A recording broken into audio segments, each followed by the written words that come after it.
Bienvenidos a News 24, el magazine de noticias, análisis en español de NTT4 News. Mi nombre es Carlos Burovich. Yo soy Damián Pachter y estos son los titulares. La Universidad Hebrea de Jerusalén gana el Campeonato Europeo de Debates a pesar del intento de Qatar de boicotear a Israel. News 24 estuvo en dos localidades pegadas a la frontera con la Franja de Gaza, el Kibbutz Zikim y la ciudad de Sderot. Y artistas israelíes se destacan en el Boom Festival de Portugal.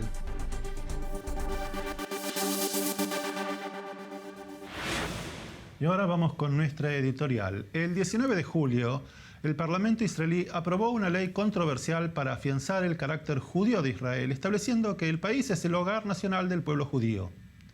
Aprobada por una diferencia de 7 votos, la medida reafirma la autodeterminación judía en el corpus jurídico conocido como ley básica o fundamental. En Israel, cerca del 20% de la población es árabe y goza de los mismos derechos que la población judía, por lo que es necesario desmentir los testimonios que aseguran que Israel le quitará los derechos a los ciudadanos árabes. Esta ley ha generado dentro de Israel una gran controversia. El Alto Comité de Seguimiento para Ciudadanos Árabes de Israel, junto a sectores de la izquierda israelí, convocaron una manifestación en Tel Aviv en contra de la ley Israel Estado Nacional Judío. Hay que mencionar que entre los objetivos del Alto Comité de Seguimiento para Ciudadanos Árabes de Israel es que este sea un país para todos sus ciudadanos. Traducción: no aceptan que Israel sea un Estado judío para el pueblo judío. Quieren un Estado binacional en el que en algún día futuro haya una mayoría árabe. La mayoría de la sociedad israelí rechaza de plano esta opción y si bien no todos concuerdan con el texto aprobado, hay un consenso generalizado que Israel es y seguirá siendo el Estado judío del pueblo judío, con igualdad para todos sus ciudadanos, tal cual está establecido en la Declaración de la Independencia de 1948. Los primeros en reaccionar y manifestarse en contra fueron los ciudadanos israelíes drusos. We consider ourselves as Israeli Druze. Today there is no the name Druze. It's a Jewish state, and we are not a Jewish.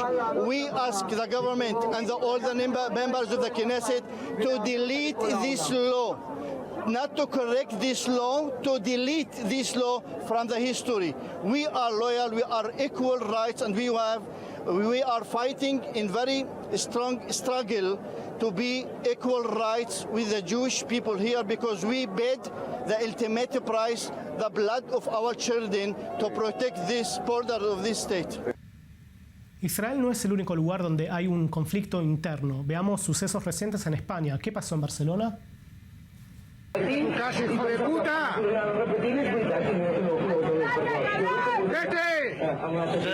Todo esto porque un tío está sacando la bandera de España, ¿eh?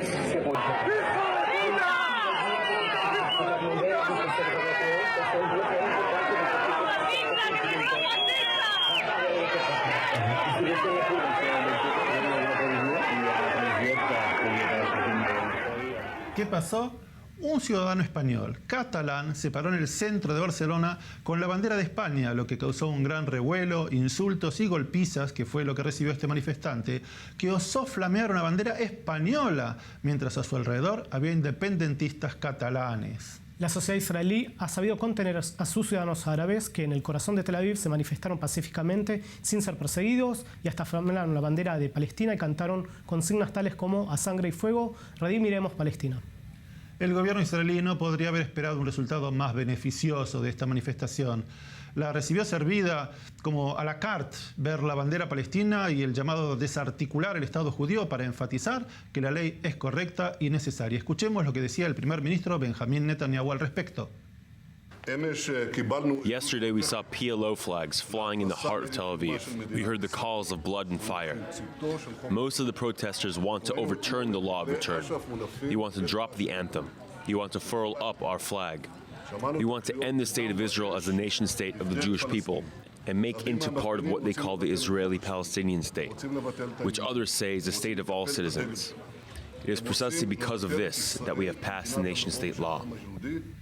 También este es un tema que va a dar que hablar todavía mucho más. Y en el próximo bloque, un intento de boicotear a Israel se vuelve en contra de los propios boicoteadores.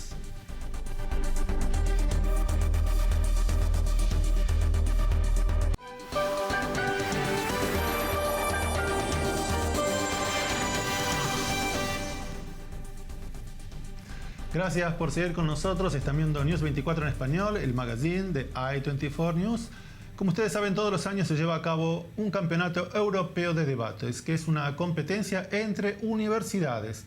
Israel participó con una gran delegación. Y para contarnos qué pasó en la tercera ronda, cuando debían enfrentarse israelíes con la delegación de Qatar, se encuentra con nosotros en el estudio Eylon Levy. Eylon, muchas gracias por estar con nosotros. Hola, Carlos.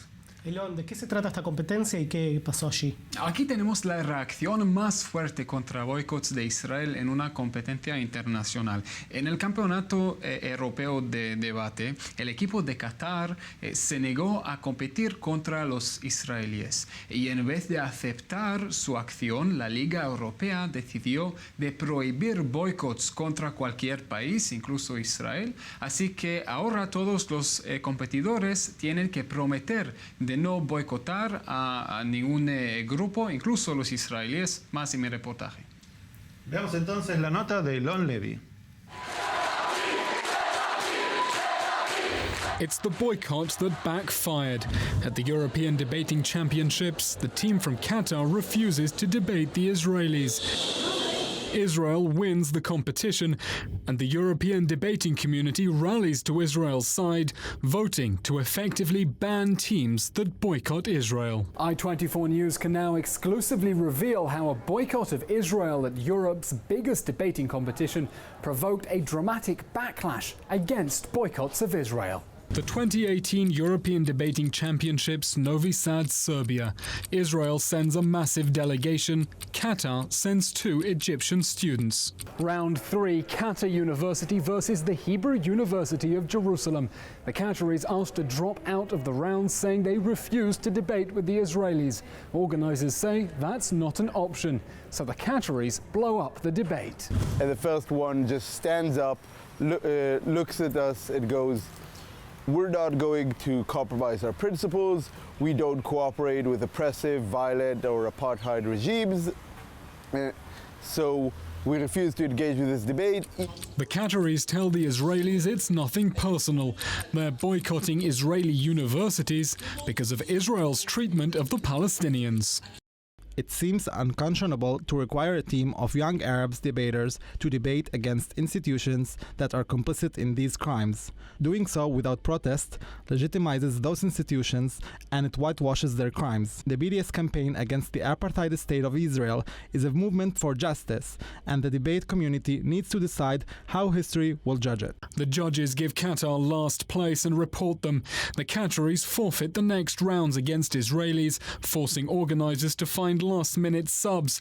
The referees investigate and slam the boycott. Such behaviour is unacceptable and discriminatory toward Israeli speakers. We considered the behaviour of the Qatar team to be the same as if debaters were refusing to speak in rooms with someone because of any other immutable characteristic, such as race, gender or sexual orientation. The Israelis agree. The whole point of debating is to talk about your differences, is to criticize with arguments or talk about the problems. And by boycotting it, not giving the other side a voice at all, that is against the whole debating community's belief. The Israelis propose to change the rules, boycott competitors because of their nationality, and get thrown out of the contest.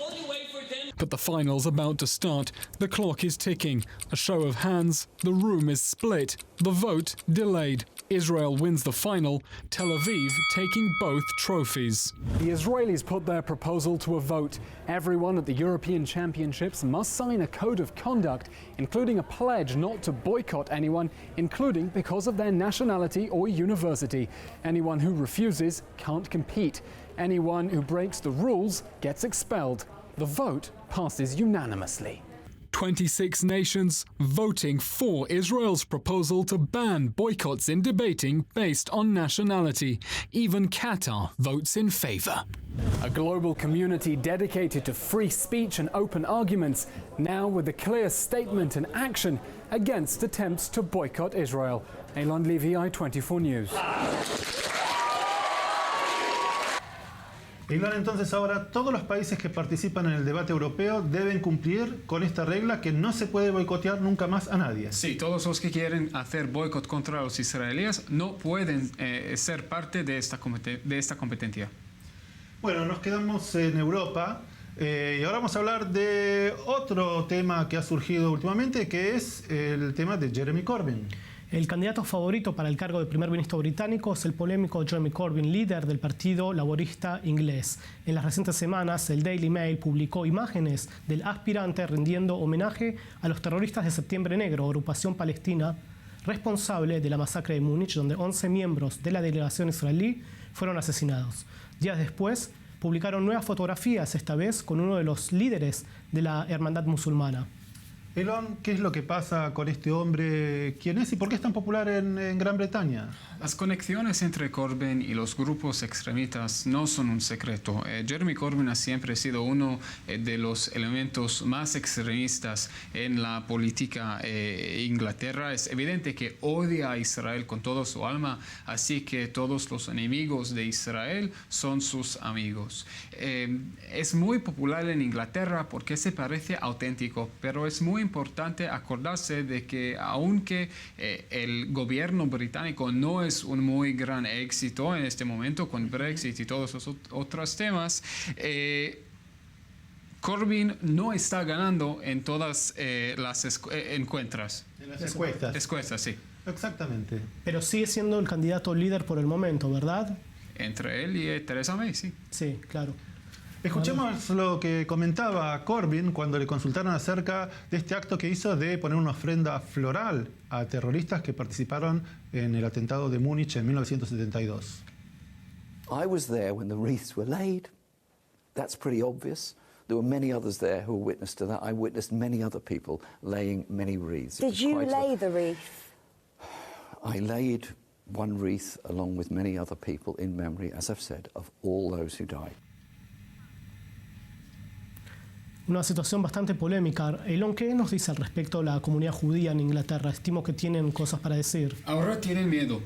Tienen miedo porque el antisemitismo es un tema muy importante ahora en el debate público y no saben qué se pasará si Corbyn estará el primer ministro. Sí. El primer ministro. Tienen miedo. Yo quisiera acotar de que normalmente desde Inglaterra a Israel hay un movimiento en donde judíos vienen a vivir a Israel, pero no es significante. Y en estos últimos días, en los medios mismos de Inglaterra se ocupan de comentar esa tendencia nueva que hay. Los judíos dicen... Estaban hablando más de esa posibilidad, sí. Me levanto y me voy si Corbyn llega al poder.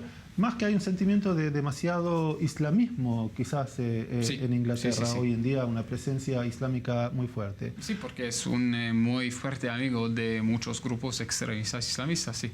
Y Elon, como una persona que creció allí, ¿realmente el antisemitismo en Inglaterra es algo que se ve a diario? Ahora sí es un problema serio, sí. Bueno, Elon, muchísimas gracias por tus informes. Y son temas que estaremos siguiendo. En el próximo bloque, el secretario de Defensa de Estados Unidos, James Mattis, realizó una gira por América Latina buscando reforzar la cooperación bilateral.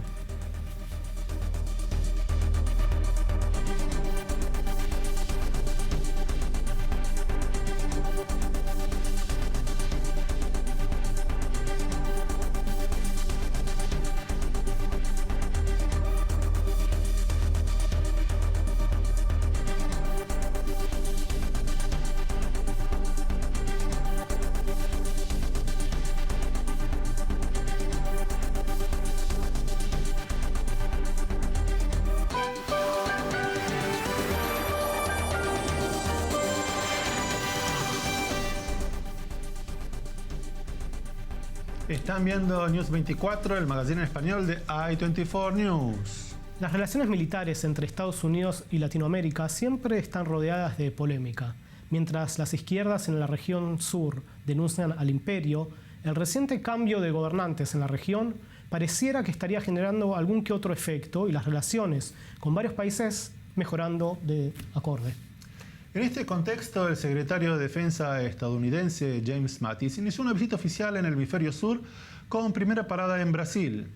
Alias perro rabioso, Mad Dog en inglés, se reunió con altos funcionarios de la política carioca en busca de reforzar los lazos bilaterales entre ambas naciones y las naciones del sur. Esto decía Mattis en pleno vuelo. We are looking to expand partnerships where it's mutually beneficial, no hesitation at all. We see Latin America as a neighbor. Some people say we don't pay much attention to it. That certainly is not the case in the military. You don't see large military formations down there because the nature of our relationship doesn't require that, and we work together across a wide number of issues, and military is simply one of many. Certainly not the predominant area. It's mostly diplomatic or economic even, but certainly mill-to-mill, part of being partners, part of being neighbors is transparency. Luego de su paso por Brasil, Mattis visitó la Argentina, país que está transcurriendo importantes dificultades económicas y el destape de corrupción más importante de su historia. La visita pasó desapercibida en la prensa local. No obstante, el ex militar resaltó la importancia de las relaciones bilaterales y esto decía Mattis allí. No relations between countries are frozen in time, so today we too look to build on our shared foundation of defense cooperation. We are working together across a wide range of issues, from humanitarian assistance and disaster relief operations to non-proliferation of weapons of mass destruction. We are also engaging in transparent bilateral working groups and military-to-military engagements, like the State Partnership Program with our Georgia National Guard. Mr. Minister, I have come here to listen and to learn, and I look forward to finding new ways to deepen our mutually beneficial defense relationship. Together we can help forge a brighter future for the next generation of Argentines and North Americans, a future enhanced by transparent, respectful military teamwork between the soldiers, sailors, and airmen of our two democracies. When trouble looms, whether a natural disaster or a naval vessel in distress, you will find us standing beside you. Thank you. La visita de Mattis en particular a la Argentina tiene que ver con la reunión del G20 que se realizará en noviembre, en la que participarán los presidentes y líderes máximos de este grupo, que incluye a 19 países, entre ellos a Estados Unidos, Japón, México, Reino Unido, Rusia, Brasil, Canadá y Turquía. El foro del G20 incluye un grupo de jóvenes que este año hicieron un simulacro de reunión y aprendieron sobre las problemáticas de los distintos países.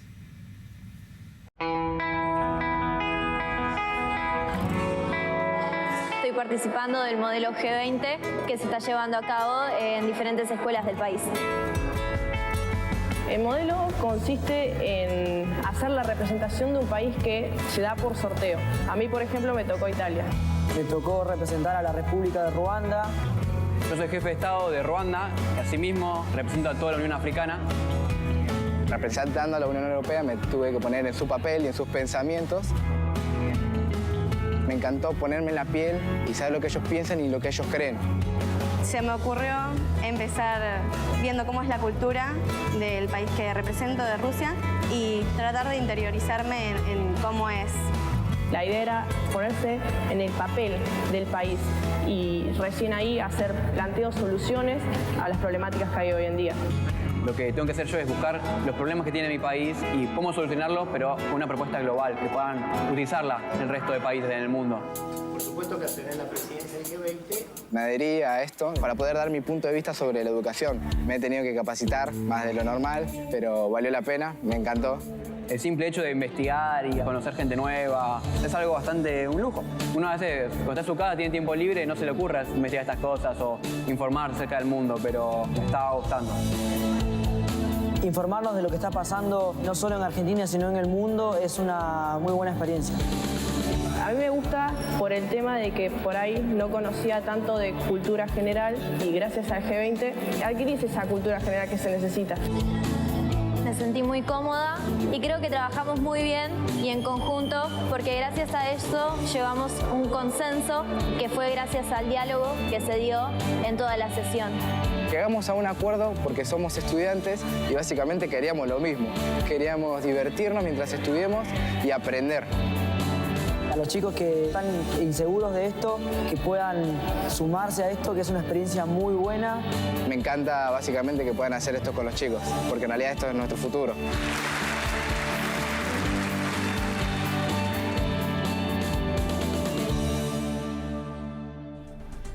Es bueno que jóvenes comprendan la complejidad del mundo en que viven. El G20 en Argentina va a estar bien caliente, si se puede decir de alguna manera. ¿Te imaginas a Trump con Erdogan, que Turquía también es parte del G20, en el mismo estrado, sacándose una foto y sonriendo para el mundo con la guerra que tiene en este momento económica? Y me imagino las protestas también que van a haber alrededor de todo ese La sociedad evento. argentina que siempre sale a la calle cuando ocurren estos eventos. Y en el próximo bloque, las últimas semanas en la frontera de Israel, en Gaza, fueron de alta tensión.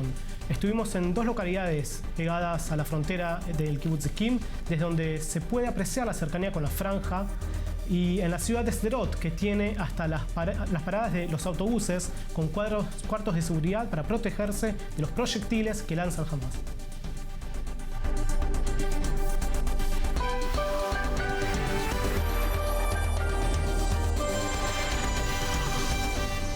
Estamos en el Kibbutz Zikim, al sur de Israel. Fueron los días más duros tras más de 150 proyectiles que impactaron a diario en las zonas adyacentes de la frontera con Gaza. Lo que está atrás nuestro es un clásico jardín de infantes en la zona sur de Israel y lo que, como pueden ver, está en realidad reforzado con una estructura de cemento que está hecha para protección de los chicos ante los proyectiles lanzados desde la franja de Gaza. Los residentes aquí nos dicen que están contentos de vivir aquí y que van a seguir estando aquí más allá de lo que ocurra y el conflicto continuo con la frontera con Gaza. Damián, como pudimos ver, estuvimos juntos en la frontera de Israel y Gaza. Iniciamos nuestro recorrido en el Kibbutz Zikim, que, como bien lo decías en tu introducción, todo el kibbutz está protegido para resguardarse de los ataques que vienen de los vecinos, que están a menos de 1 kilómetro en línea aérea. Y nos encontramos con Dani Wengrovsky, que vive allí hace casi 40 años, 38 para ser exactos, en los que lleva acumulados decenas de operativos y guerras con los vecinos del sur. Le pedimos a Dani que nos explique dónde queda el kibutz y que nos oriente en la relación de la vecindad que tienen con la franja de Gaza. Dani, ¿Qué? ¿dónde está Gaza? Ok, estamos parados acá con la vista justo a la franja de Gaza. Lo que vemos acá, si llegás a poder ver los edificios altos, eso es el centro de Gaza, lo que era lo que se llamaba en su momento el Mimshal, que no sé cómo se dice, el gobierno, la gobernamentación de Gaza, que son los edificios. Gaza, por supuesto, es mucho más para acá. Ya casi podemos decir que lo que vemos acá, las últimas antenas, ahí termina Israel, y ahí está la última base de Israel, ¿ok? Estamos a 2-3 kilómetros. Estamos a 1 kilómetro vía aérea, 1 kilómetro y pico, y ahí ya empieza la franja de Gaza. Hoy en día la franja se acercó un poco a nosotros, porque lo que llamaría la tierra de nadie cada vez creció un poco más. Si acá tenemos la playa de Zikim, ¿ok? La playa de Zikim hoy en día termina con la antena. Podemos verla allá. Ahí termina. Y Nebajof, ahí termina con, donde vemos ahí en el Hof, ¿está el Holirot Shama? Meulé. Ahí termina hoy en día, es decir, ahí llegás y ya la tzavá, el ejército de Israel no te deja pasar. La franja de Gaza seguía un poco más, pero ahora se agarraron como 2 kilómetros de cada lado, que es tierra de nadie, pero que hubo muchos pases de gente. Entonces, hoy en día se hizo más grande. Hubo gente que quiso entrar por el lado del agua, que hubo un atentado muy grande, que entraron, ¿cómo se dicen? Buceadores, ¿ok?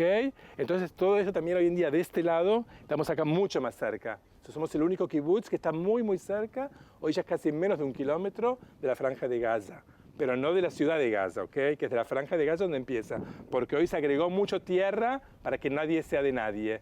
Se le sacaron a Israel tierra y le sacaron también a los palestinos tierra, para que la franja esté más... Antes podíamos llegar hasta el border, que era como un border, y vos veías del otro lado. Lentamente fueron agregándole kilómetro y 1 kilómetro, y ahora deben ser unos 1,5 kilómetros, 2, que hay más de seguridad. Entonces, por este lado tenemos a la franja de Gaza, que está muy cerquita nuestra, casi a 1 kilómetro, que hace un mes atrás, Israel agregó algo impresionante, que es toda una entrada al Yam, una entrada al Yam, al mar, que asegura que no puedan pasar con todo tipo de tecnologías que desconocemos. Por otro lado tenemos aquí todo un sistema de cámaras muy importante por cada cosa que pasa. Por lo tanto, es decir, yo cuento esto para decir que también nos sentimos en un momento bastante protegidos.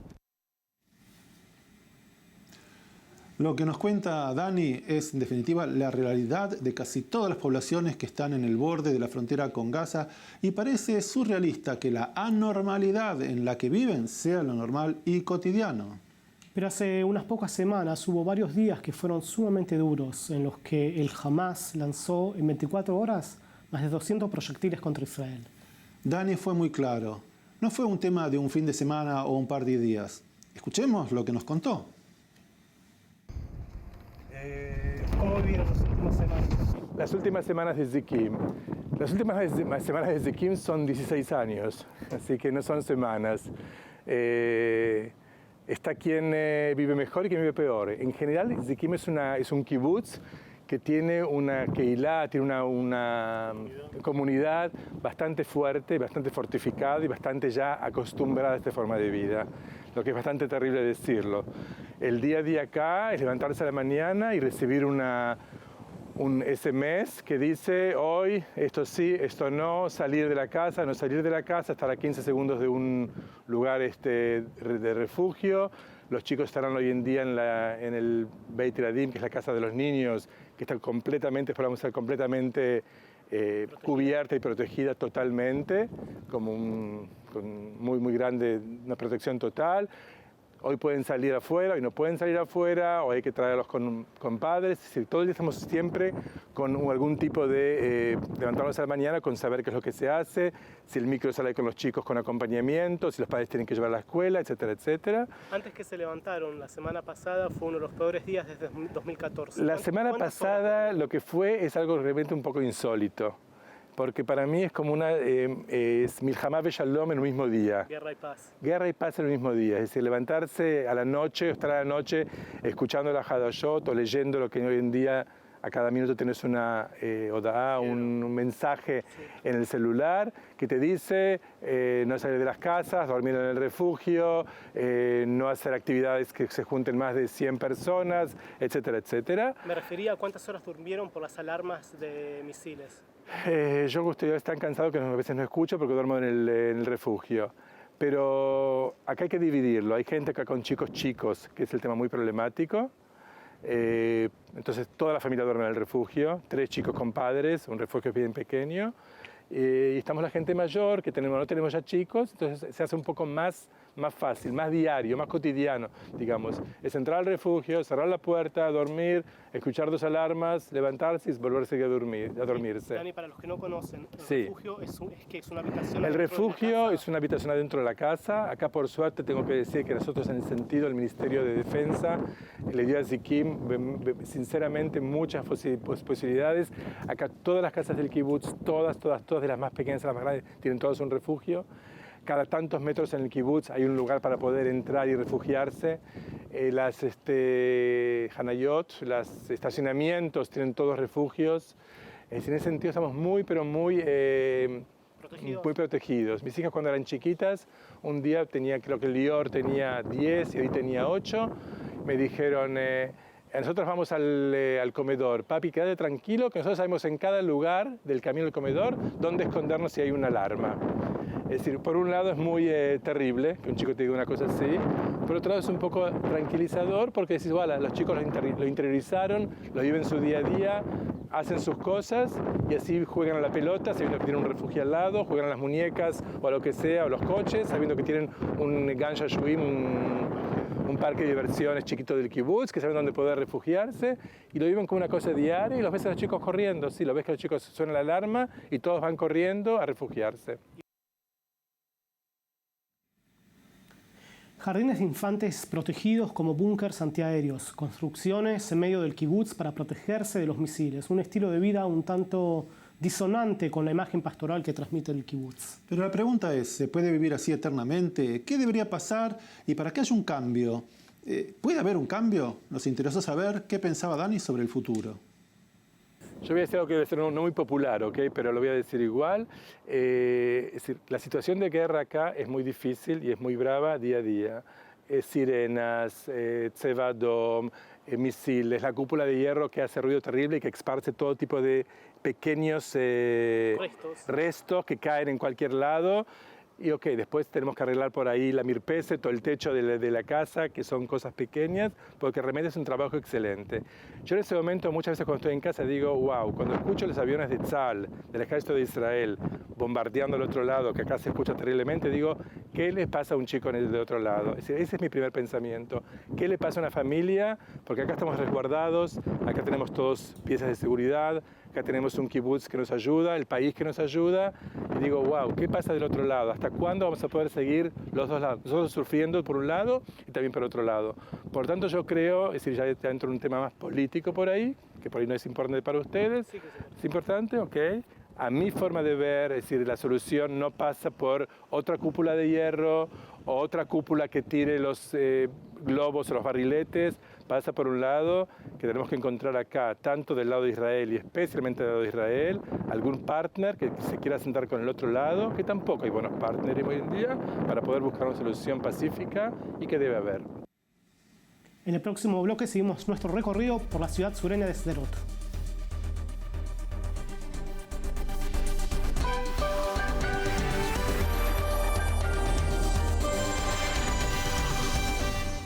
Yo soy Marcelo Jolodenko, vivo acá en la ciudad de Sderot hace más de 20 años.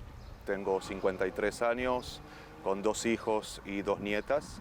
Y estamos acá en esta parte del centro de la ciudad, donde la idea es poder mostrarte un poco estos edificios para que se pueda entender un poco lo que el gobierno de Israel, los gobiernos de Israel hacen por nosotros. A simple vista parecen simples edificios, pero no lo son. Son simples edificios. En 1991 fue la primera guerra del Golfo. Y una de las conclusiones de esa guerra es que hay que construir en cada casa cuartos de seguridad. Ya los búnkers antiaéreos subterráneos ya no son efectivos. Y entonces en el 92 el Parlamento israelí sanciona una ley que toda construcción en todo el territorio de Israel, construcción pública o privada, tiene que tener cuarto de seguridad. En esta zona el problema es con todas aquellas construcciones previas al 92 que no tienen un cuarto de seguridad.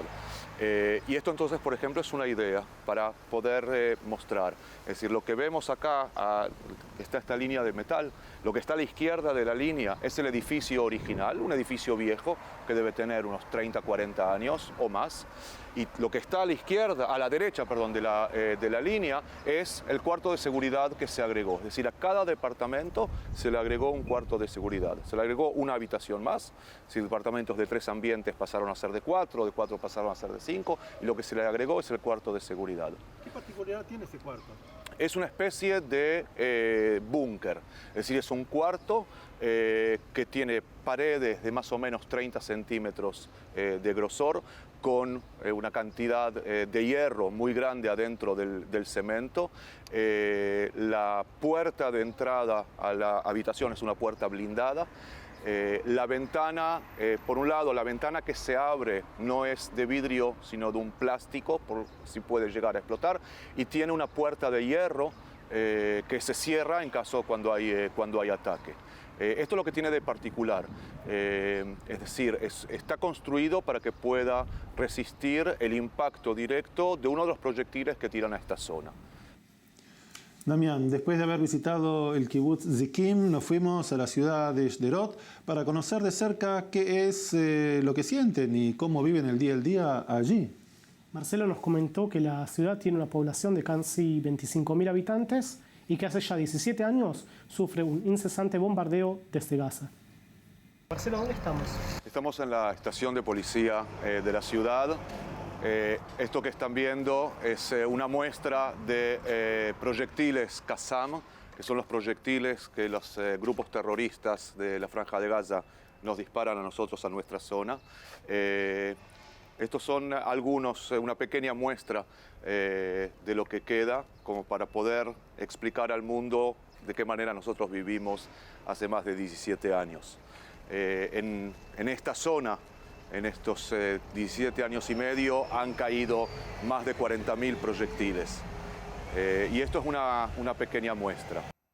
A un poco más de una semana de los eventos dramáticos que ocurrieron en la ciudad de Sderot, Vinimos acá para visitar y ver cómo la realidad vuelve a su normalidad luego de más de 100 misiles, proyectiles Qassam que fueron lanzados desde la Franja de Gaza. Estamos en un jardín de juegos de la ciudad y como pueden ver ya hay niños que están jugando y en cierta forma la vida vuelve a la normalidad. A principios de agosto hubo acá en este parque toda una fiesta, estamos en el verano en Israel, hubo toda una fiesta con cientos de personas y en un determinado momento, en la parte más importante del evento que había, con todo tipo de gente que vino de afuera a dar su espectáculo, sonó la alarma y uno de los proyectiles cayó aquí. Hubieron muchas imágenes de mucho horror, de mucho llanto. La gente, por supuesto, toda fue corriendo a los cuartos de seguridad, pero entender que hay acá un evento con cientos de adultos y cientos de chicos, los nervios y la angustia, todo esto se transmite.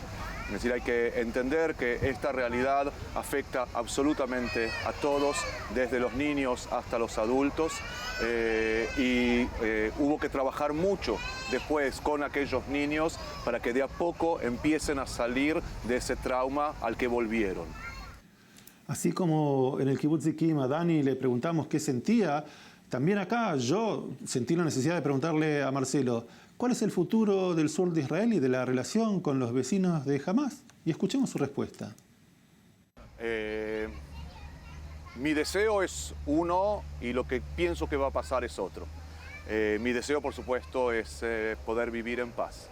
Este es mi país, este es mi lugar, esta es mi casa.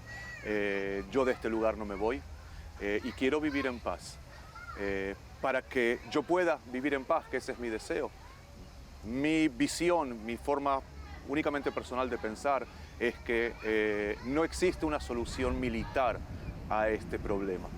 Es decir, nosotros vamos a vivir de enfrentamiento en enfrentamiento todo tiempo que en la Franja de Gaza gobierna una organización terrorista. No es la autonomía palestina, es una organización terrorista que su primer objetivo es destruirme a mí.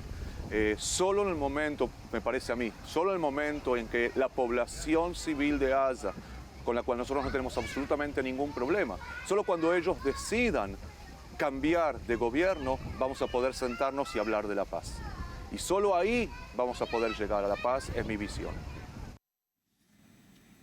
¿Sabes lo que me llamó la atención, Damián? Que tanto Dani como Marcelo, los dos dicen que la solución no es militar, que la solución es política, que hay que sentarse a hablar con el Hamás.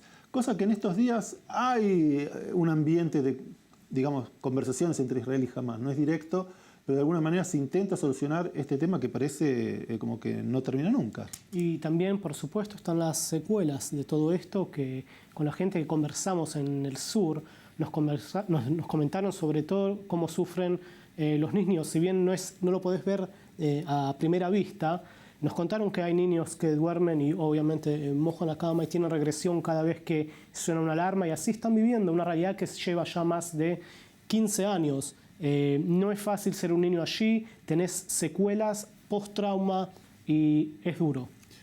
Bueno, es un tema que seguramente vamos a seguir tratando porque no creo que se termine de un día para el otro. ¿Y cuándo regresemos? Cuando regresemos a otro tema un poco más feliz, por decirlo de alguna forma, artistas israelíes se destacan en el Boom Festival de Portugal. Ya volvemos.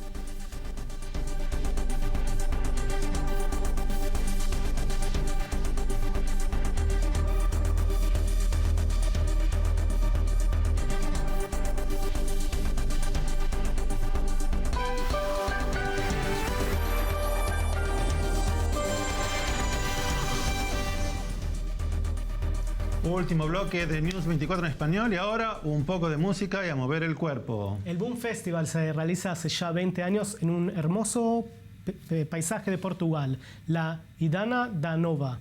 Este año, con una gran cantidad de artistas israelíes que participaron, y para contarnos de este festival, con nosotros se encuentra Mija Gurovich, la hija de Carlos.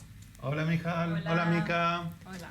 Bueno, contanos un poco qué es este festival Boom Festival. Bueno, Boom Festival es uno de los eventos más grandes de música psytrance, que es música psicodélica, en el mundo. Ocurre una vez cada 2 años en Portugal, al lado de un lago enorme, al lado de la ciudad Ida Nova. Los mejores artistas de todo el mundo llegan ahí a presentar sus trabajos y entre ellos sobresalen los artistas israelíes, por ejemplo, Ace Ventura y Asterix, por ejemplo, y Avishag Ofrati, que es una bailarina de danza oriental. Ok, entonces veamos el informe que preparó Mika sobre el Boom Festival de Portugal. Boom Festival inhabits no less than 50,000 festival goers every 2 years.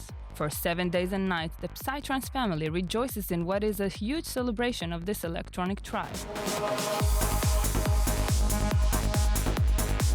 Boom is incredible! There's love, there's light, there's colors, music, and everything you can need. It's no secret that Israel has had a very big part in spreading Psytrance music around the world.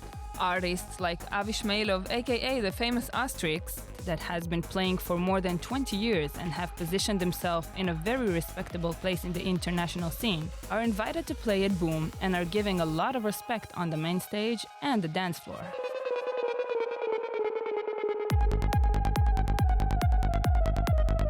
I think Israel was one of the part of the developers of the psychedelic music, of the Goa, old Goa trance.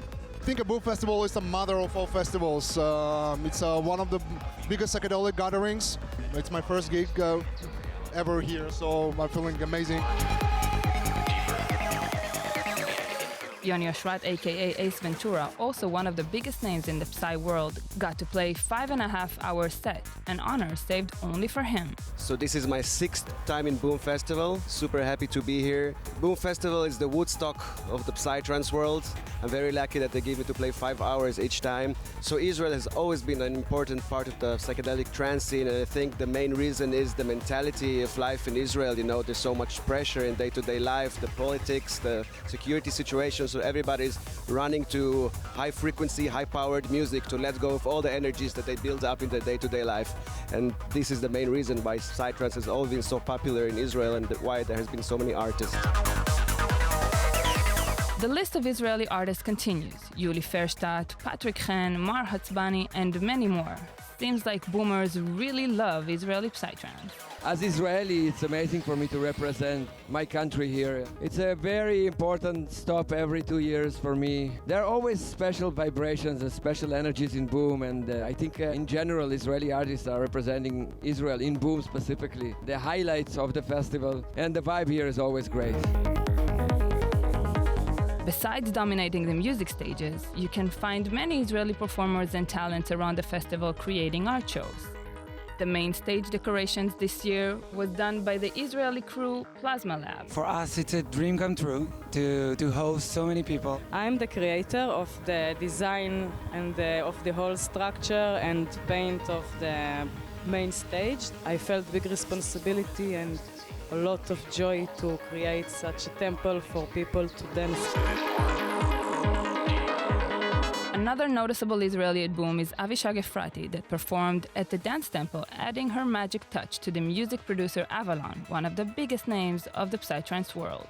Wow, this is my 6th experience at Boom. For us coming from the small scene in Israel and perform here in the best and amazing festival in Europe, it just feels unbelievable. And I'm gonna come and perform here, I think, until I'm 75. This year, Boom celebrated its 20 years edition. It seems like this beautiful community of endless love to music and nature is only getting bigger and stronger, and Israel's artists part in it as well. Mika, el festival es mucho más que un festival de música, ¿verdad?